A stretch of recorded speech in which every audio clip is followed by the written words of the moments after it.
수기는 열의를 보자마자 망설임 없이 공격을 합니다. 이를 도우려던 강철도 부상을 입고 열의는 수기 막돌에게 붙잡히고 맙니다. 막돌의 입에서 분출된 더러운 물과 그 물 속에 숨겨진 독기운이 열의의 몸속으로 천천히 스며들기 시작합니다. 결국 열의는 궁으로 돌아가던 중 독이 온몸에 퍼져 쓰러지고 맙니다. 그 순간 열의는 화경을 보게 되죠.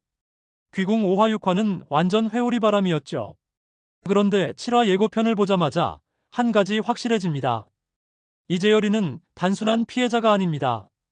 누군가의 타겟이자 누군가를 구해야 하는 구원자예요. 오늘은 이 예고편에 담긴 세 가지 중요한 암시를 짚어볼게요. 첫 번째, 열의 수기의 독에 쓰러져 죽어간다. 그리고 풍산저주에 걸리다. 두 번째, 왕은 진짜 노리는 건 범인인가 대비인가. 세 번째, 왕과 강철, 열의와 중전을 구하라. 귀궁 5화 6화 요약 간단히 볼게요.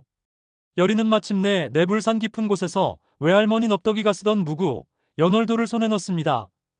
팔척귀를 제압할 수 있는 유일한 무기였죠. 하지만 연월도를 손에 넣고 열의와 강철은 팔척귀를 가두고 싸우는데, 강철은 야광주를 끝까지 아끼다 결정적인 기회를 놓치고 결국 부상을 입고 팔척귀는 사라졌고 중전이 악몽을 꿉니다. 이상함을 느낀 열의는 중전 의침소를 살피다가 해골과 함께 숨겨진 부적을 발견하죠. 그건 분명 태아를 저주하려는 자의 흔적이었죠. 열의는 일반 하급 수귀인 줄 알고 싸우다 그만 놓치고 말죠. 하지만 그 수귀는 평범한 악귀가 아니었고 풍산의 강력한 부적의 힘을 가진 강철조차 힘겨워하는 중급 이상의 악귀였죠. 강철이도 야광주를 사용하지 않고는 상대할 수 없는 엄청난 놈이었죠. 순간 열의를 공격한 수귀는 열의에게 치명상을 입히고 물속으로 사라집니다. 함께 풀어갈 첫 번째는 열의 수귀의 독에 쓰러져 죽어간다. 그리고 풍산저주에 걸리다. 도망친 수귀를 찾아 열의는 궁외곽의 강가로 향합니다. 그곳에서 그녀는 수귀의 실체와 마주하게 됩니다. 하지만 그 수귀는 열의가 알던 일반 수귀와는 전혀 달랐습니다. 열의는 쉽게 물리칠 수 있는 하급 귀신인 줄 알았고 강가에서 귀신 잡는 낚시를 하는데, 걸려든 수귀 막돌이는 풍산이 정밀하게 설계하고 부적으로 강력한 힘을 부어넣은 중급 이상의 악귀가 되어 있던 것. 눈빛은 붉고 몸은 뒤틀려 있으며 그 존재감만으로도 열의를 압도하기에 충분했죠. 수귀는 열의를 보자마자 망설임 없이 공격합니다. 강철도 부상을 입고 열의 역시 피할 틈 없이 공격을 당합니다. 수귀의 입에서 분출된 더러운 물과 물속에 숨은 독기운이 열의의 몸속으로 천천히 스며들고 열의는 궁으로 돌아가던 도중 결국 쓰러지고 맙니다. 그 순간 열의는 화형을 봅니다. 의식 이을이 태지는 와중 붉은 불빛이 번지고 풍산 이거처로 보이는 어딘가에서 기운이 흘러나옵니다. 이건 단순한 환각이 아니라 풍산이 조종한 수귀를 통해 연결된 영적 신호일 가능성이 있습니다. 이 수귀는 단순한 악귀가 아니라 열의만을 겨냥해 보낸 살귀, 풍산이 직접 꺼낸 강력한 카드입니다. 풍산의 거처가 동굴임을 강철에게 말하고 서서히 죽어가는 열의. 두 번째는 왕 진짜 노리는 건 범인인가 아니면 대비인가. 7화 예고에서 짧게 스쳐 지나가는 장면이 있죠. 왕이 궁녀들을 전부 불러 모읍니다. 언뜻 보면 단순한 범인 색출처럼 보이지만 왕의 시선은 이상하게도 대비를 향하고 있습니다. 이 장면은 단순한 수사가 아닙니다.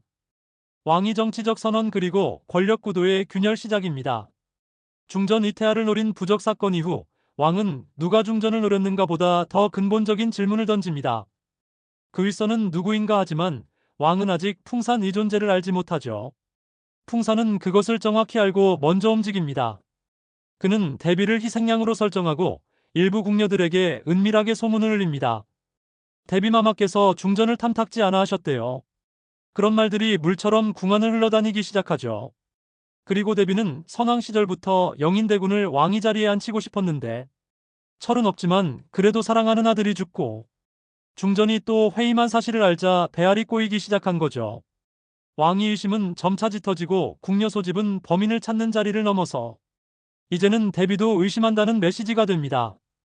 하지만 풍산은 궁궐에서 쫓겨난 무당이 중전 이처소에 몰래 들어가 해골을 넣었다며 대비에게 열의가 범인일 것 같다는 제보를 하고, 열의는 사경을 헤매는 중이라 대답을 못하고 풍산의 계략은 성공하는 듯 보이지만 실제로는 열의의 추적을 유도하는 결정적 실수가 됩니다.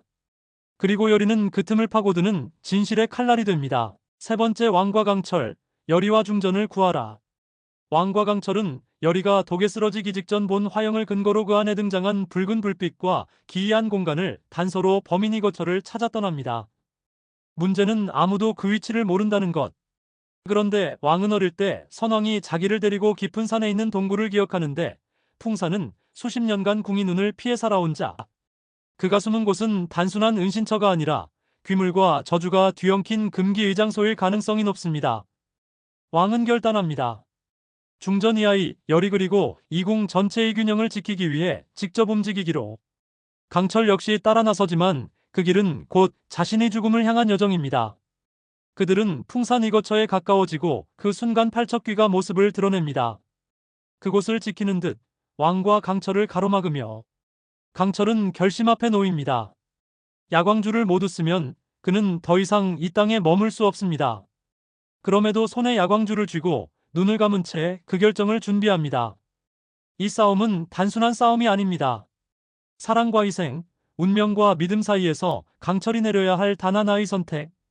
7화는 그 선택의 갈림길에서 강철이 어떤 대가를 치르게 될지 그리고 왕이 어떤 진실을 마주하게 될지 가장 뜨거운 순간으로 달려갑니다. 매주 금요일 토요일 밤 9시 50분 SBS 드라마 귀궁 본방송에서 확인하세요.